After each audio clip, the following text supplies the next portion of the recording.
Le rôle de l'intellectuel, je le verrais de trois manières.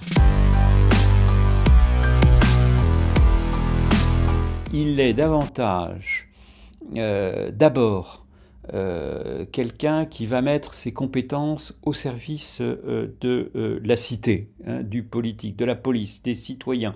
Et sur ce plan, on a la définition que donnent Deleuze et Foucault de l'intellectuel spécifique. On le voit par exemple chez un Paul Ricoeur, quand Ricoeur, dans La mémoire, l'histoire, l'oubli, énonce ses inquiétudes citoyennes. Il dit, voilà, il faut bien comprendre que l'histoire, c'est pas la mémoire, que la mémoire, c'est pas l'histoire, il faut les articuler ensemble, plaidant pour, dit-il, une politique de la juste mémoire. Voilà la tâche, vous me direz d'un philosophe, mais d'un philosophe intellectuel, puisqu'il s'adresse aux citoyens et fait part d'une préoccupation citoyenne. Donc là, voilà un intellectuel spécifique. Il va faire un travail philosophique pour éclairer cette confusion qui existe dans notre cité entre histoire et mémoire. Françoise Nyssen, la ministre de la Culture, a-t-elle eu raison ou tort de retirer la référence à Charles Maurras dans le livre des commémorations de 2018 ? Le deuxième rôle, me semble-t-il, c'est d'aller à l'encontre de cette coupure qui devient dramatique pour notre démocratie entre le domaine de l'expertise, les experts et les citoyens. Chose d'ailleurs qui est une des explications de la crise que l'on connaît en Europe. C'est-à-dire que les gens prennent l'Europe pour un bouc émissaire parce que c'est un pouvoir d'experts et ils se sentent coupés.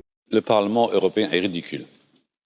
Très ridicule. Et qui peut les rapprocher, alors qu'ils semblent s'éloigner de plus en plus, c'est justement les intellectuels. C'est-à-dire les intellectuels peuvent avoir là un rôle de mise dans la cité des enjeux, des grands enjeux qui sont d'ailleurs plus tellement entre le blanc et le noir, c'est plus des enjeux manichéens, mais comme disait Ricoeur, c'est des choix à faire entre le gris et le gris, il y a des camailleux dans le gris. Là, les intellectuels peuvent mettre leurs compétences à rendre audibles les grands enjeux citoyens et à œuvrer dans le sens d'un approfondissement de la démocratie. Troisième rôle, qui est le plus difficile, qui est de retrouver un peu cette posture un peu prométhéenne, qui est de réouvrir le futur. C'est-à-dire qu'on attend aussi d'eux, d'une certaine manière, que par l'idéologie, que par l'utopie concrète, ils réouvrent un horizon d'attente, un horizon d'espérance qui n'existe plus.